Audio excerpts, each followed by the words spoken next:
continuano appunto gli arrivi anche nelle nostre città, a Padova compresa, e molti sindaci insomma sono un po' intolleranti a questa situazione, arrabbiati. Secondo lei hanno ragione? Ma no, ragione da vendere, visto e considerato che noi non abbiamo mai rifiutato l'ospitalità a nessuno.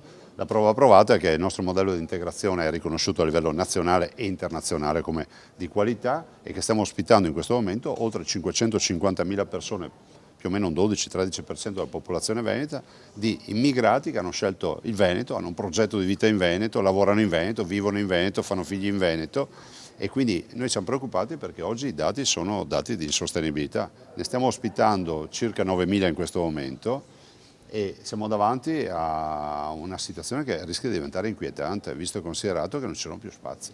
Lei ha detto sempre sì all'accoglienza diffusa, però sono proprio i sindaci a dire no, leghisti.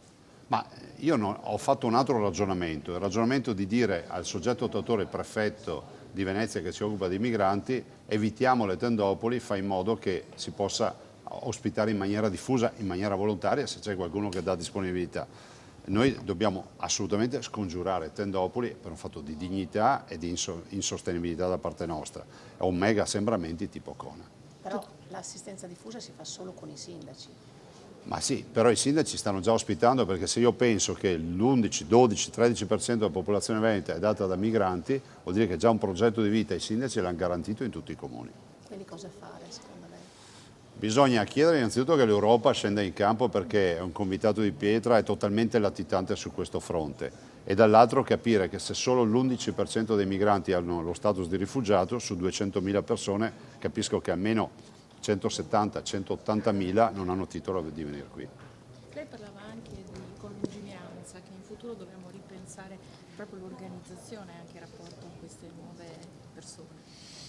Ma lungimiranza definirei preoccupazione, perché nel momento in cui tu cambi la fisionomia della tua comunità, cambiano anche i servizi che tu devi erogare. Penso nell'ambito sanitario, sono patologie che noi abbiamo e che i migranti non hanno. Si pensi, non so, alla diverticolosi, loro è assente da noi invece abbiamo reparti di gastroenterologia, ma altre malattie che loro hanno e noi non abbiamo, problemi educativi, problemi di servizi sociali, abbiamo tutta una serie di riassetti dei servizi che in questo momento sono impensabili per noi.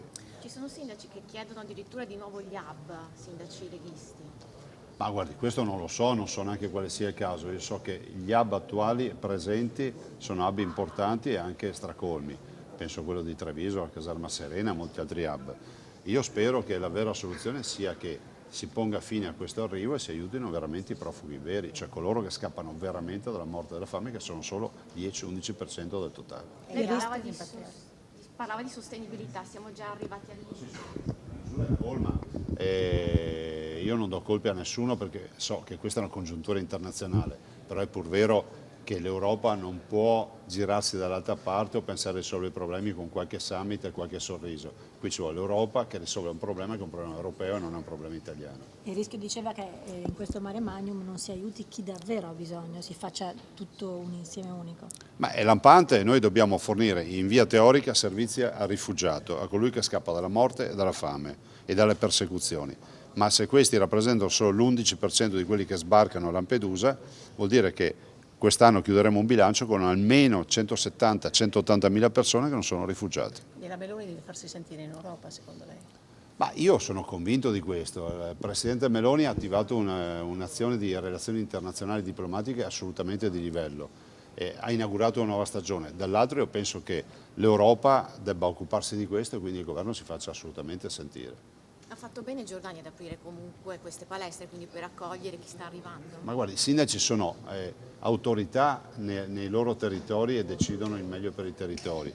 C'è un tema di solidarietà, c'è un tema ovviamente di aiuto, però dall'altro ovviamente i numeri, 9.000 persone in questo momento ospitate, non sono poche.